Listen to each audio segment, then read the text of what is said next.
Et nous sommes avec le président du comité d'organisation des Jeux Olympiques et Paralympiques de Paris 2024. Bonjour Tony Estanguet. Bonjour. Les JO de Tokyo, c'est le 23 juillet prochain. Le Japon décrète un nouvel état d'urgence face au Covid hier. Est-ce que vous êtes prêt à l'hypothèse de ne pas y aller? Écoutez, c'est vrai que depuis un an, quand même, la situation est vraiment extrêmement difficile pour le Japon. On ne sait pas trop, en fait. On fait confiance aux autorités japonaises qui, depuis un an, essaient en permanence de s'adapter, de trouver des solutions.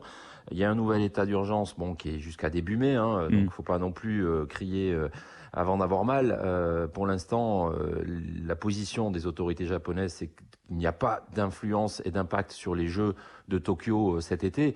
Donc pour l'instant, il n'y a pas de changement de programme et les Jeux auront bien lieu. On ne sait pas encore avec quelle jauge de spectateurs, mais je crois que vraiment, ils souhaitent vraiment maintenir cette organisation. Il y a juste le gouverneur de Yamanashi, au sud-ouest de Tokyo, qui dit si la pandémie continue de s'aggraver, il n'est plus opportun d'organiser les JO. Oui, alors vous le savez, il y a des élections aussi au Japon juste après les Jeux, donc forcément les leaders politiques des différents partis ont des positions, essaient d'utiliser aussi un peu les Jeux pour déstabiliser le gouvernement en place.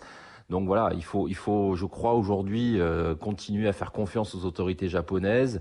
Il y a une volonté, je crois, globale d'organiser les Jeux. Même en France, un récent sondage a montré que 72% des Français estiment que ça va faire du bien d'avoir ces Jeux cet été.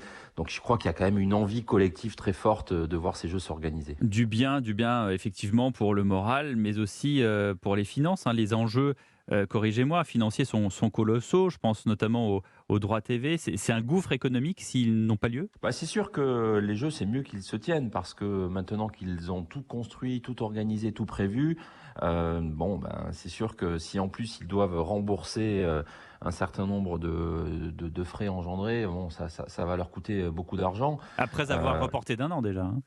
Voilà, c'est ça, il y a déjà eu un report. Donc c'est vrai que malheureusement, ils ont fait face à de nombreux imprévus depuis plus d'un an. Et c'est pour ça que je crois qu'il faut aussi, par solidarité, se dire que c'est bien que ces Jeux aient lieu. Il faut le rappeler quand même, c'est un événement qui est financé, en tous les cas pour Paris 2024, à 98% par de l'argent privé. Oui. Donc beaucoup de fonds privés ont été investis, y compris par les télévisions, y compris par des grands sponsors. Donc voilà, il faut espérer que ces Jeux puissent se tenir. Ça Est-ce que, mobilise plus de 100 000 emplois. Donc est-ce que c'est la vrai que c'est... solution, Tony Estanguet, ça serait de vacciner tous les athlètes? Est-ce que c'est possible déjà?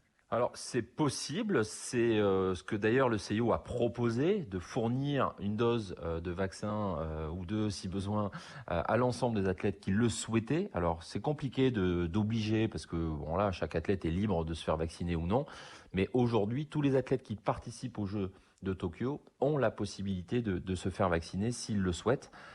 Donc c'est une possibilité qui a été mise en place et par les autorités internationales, sportives Mais est-ce qu'ils le souhaitent eux-mêmes? ça dépend. Je crois que c'est au reflet de la société. Il y a toujours des athlètes, comme dans la société, qui n'ont pas envie de se faire vacciner parce qu'ils estiment que ils sont forts, qu'ils vont pas tomber malades parce Mais qu'ils sur font la très délégation attention. française, qui est, je crois, de 350-400 athlètes, il y en a combien qui veulent, combien qui veulent pas? Vous avez fait un Alors ça, je sondage? ne sais pas. Il faudrait vous rapprocher des Ouais. fédérations. Moi, je suis pas en contact direct avec les athlètes au quotidien, mais je sais qu'une bonne partie souhaite se faire vacciner et vont être vaccinés Hmm. dans les prochaines semaines. Plutôt une bonne Mais nouvelle. j'imagine aussi que certains ne voudront pas l'être et c'est leur droit. Et ils n'auront pas d'impact pour leur participation. Ils pourront quand même participer aux Jeux, même s'ils ne sont pas vaccinés.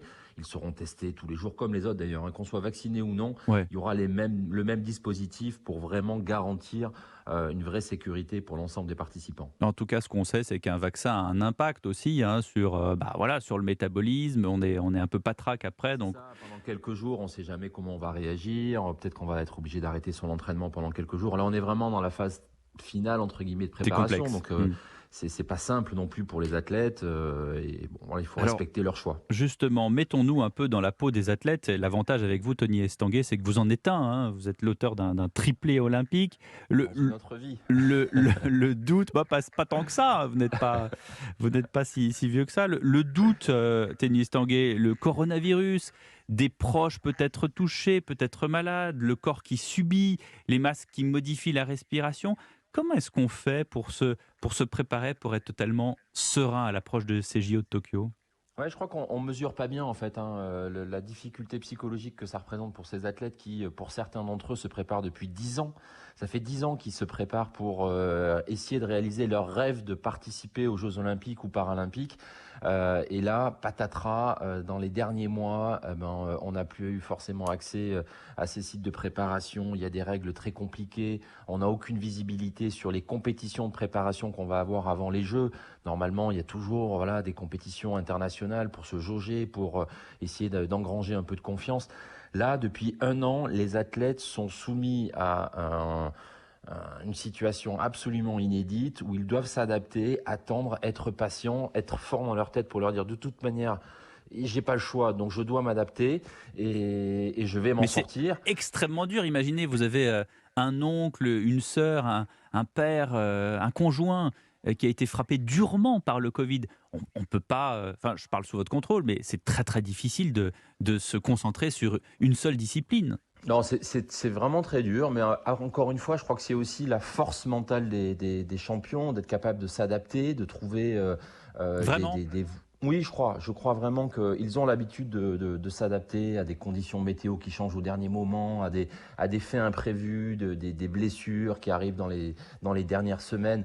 Donc quelque part, c'est un peu une habitude quand on est sportif de haut niveau d'avoir dû gérer des imprévus. Là, c'est vrai que cet imprévu, il est quand même coriace et c'est très très dur psychologiquement pour eux. C'est vraiment presque un enfer parce que c'est un tunnel qui est très très long là depuis un an maintenant.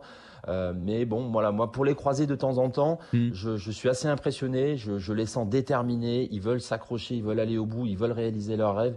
Et ils veulent aller chercher une médaille à Tokyo. Donc il faut vraiment qu'on les soutienne. Je crois que nous, notre rôle, c'est aussi ça. Maintenant, on est des supporters de l'équipe de France qui pour la première fois à Tokyo sera cette équipe de France unifiée là, globale avec les champions olympiques, les champions paralympiques ne vont former qu'une seule équipe de France, ça va être l'équipe de tous les Français Oui. et il faut vraiment qu'on les soutienne.